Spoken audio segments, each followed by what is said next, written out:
এত কিছুর পরেও যদি মনে হয় এই কথাগুলো সত্যি, আর কিছু বলার নেই।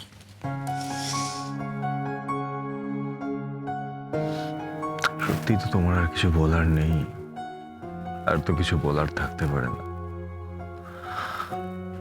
কারণ তুমি যা করেছো আমার জন্য, তারপরে কি আর কারো কিছু বলার থাকতে পারে?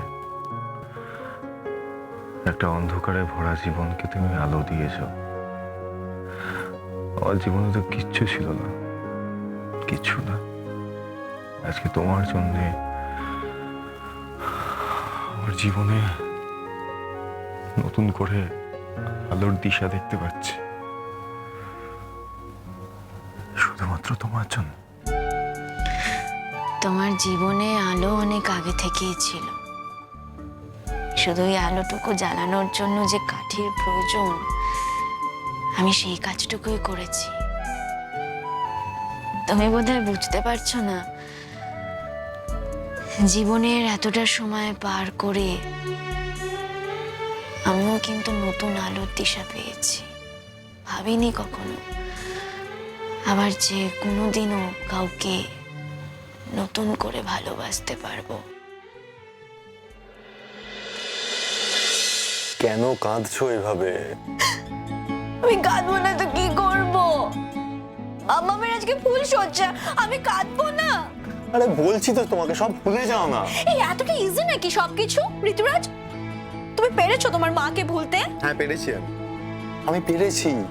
উনি একটা অন্যরকম সম্পর্কে গিয়েছেন, আমার ব্যাপারটা আলাদা, আমার সঙ্গে এটার কোনো মিল নেই।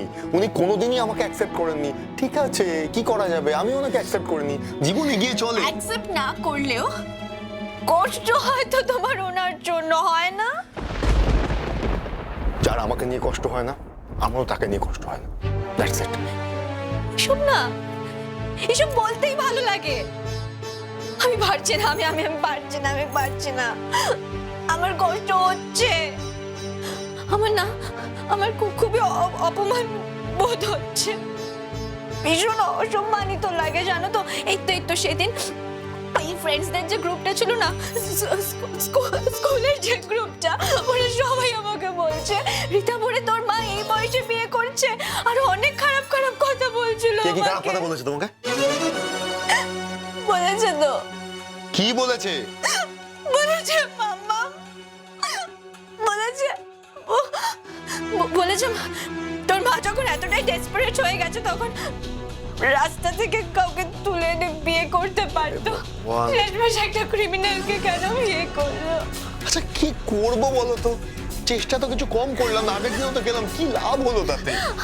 আমরা পারলাম না, আমরা জাস্ট বাঁচাতে পারলাম না মামামকে। মামামের লাইফটা চোখের সামনে শেষ হয়ে গেল। আসলে এক্স অফিসার শাসন করছে, আইন দেখাচ্ছে, আমি না জাস্ট অবাক হয়ে গেলাম।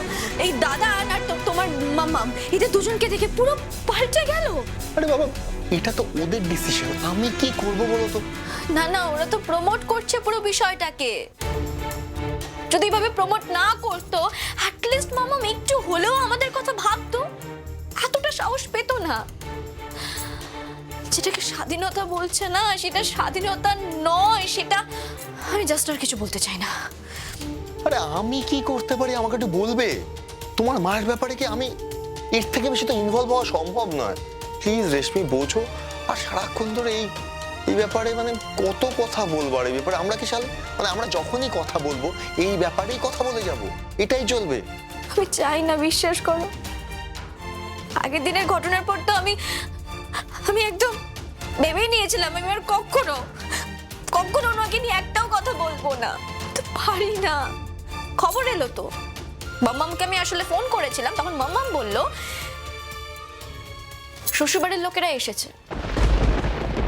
সবাই একেবারে গুড্ডি করে যাচ্ছে, কেন করবে না? আইপিএস অফিসার ছিলেন, বুঝেছে তো। আমার আর কিচ্ছু ভালো লাগছে না। আমার শুধু কি মনে হচ্ছে জানো তো, আমার মনে হচ্ছে আমি যদি প্রত্যেকটা ছবি সোশ্যাল মিডিয়া আপলোড করতে পারতাম, তাহলে অ্যাটলিস্ট মাম্মাম ঠিক হয়ে যেত। কারণ সেখানে দেখতে পেতো না আর বাকিরা কি কি মন্তব্য করছে, যেগুলো আমরা শুনতে পাচ্ছি, যেগুলো আমরা দেখতে পাচ্ছি, সেগুলো তো উনি দেখতে পাচ্ছেন না। তাহলে হয়তো সবটা ঠিক হয়ে যেত। মানে এমন কথা বলো তুমি মাঝে মাঝে, তাতে কি হবে তোমার মনে হয়?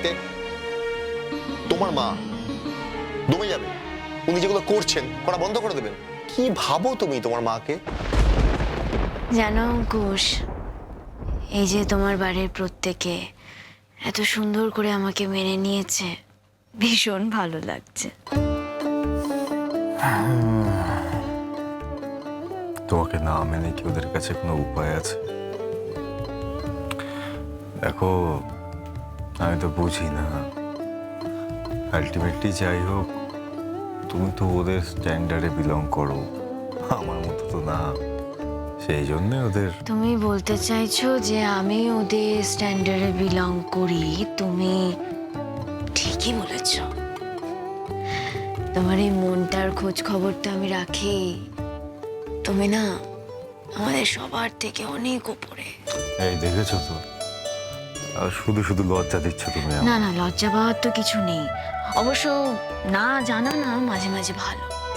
তোমাকে জানতে হবে না, আমি তো জানি তুমি কি কি করতে পারো।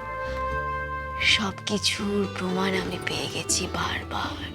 গুড্ডি, তোমাকে যে আমি ভালোবেসেছি, আমি ভেতর থেকে ফিল করি এটা, জানো যে এটা আমার জীবনের একটা খুব বড় উত্তরণ।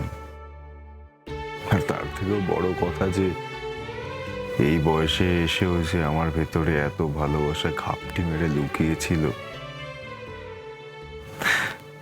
সত্যি কথা বলতে আমি আগে বুঝতে পারিনি। আমিও কি বুঝেছিলাম?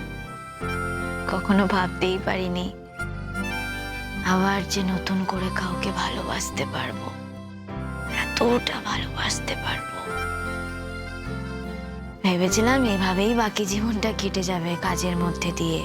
এতগুলো বছর যেভাবে কাটিয়ে এসেছি, নতুন করে এই বলছি আমাদের দুজনকে কিন্তু এবার কাজ শুরু করে দিতে হবে। সত্যি এমন কোনো কাজ করতে চাই যা সমাজের জন্য ভালো হবে, মিনিংফুল কাজ করতে চাই, যাতে প্রত্যেকটা মানুষের পাশে দাঁড়াতে পারি। তবে অঙ্কুশ, আমাদের কিন্তু আর দেরি করলে চলবে না। তুমি কাল থেকে কাজ শুরু করে দাও। কাল থেকে? হ্যাঁ।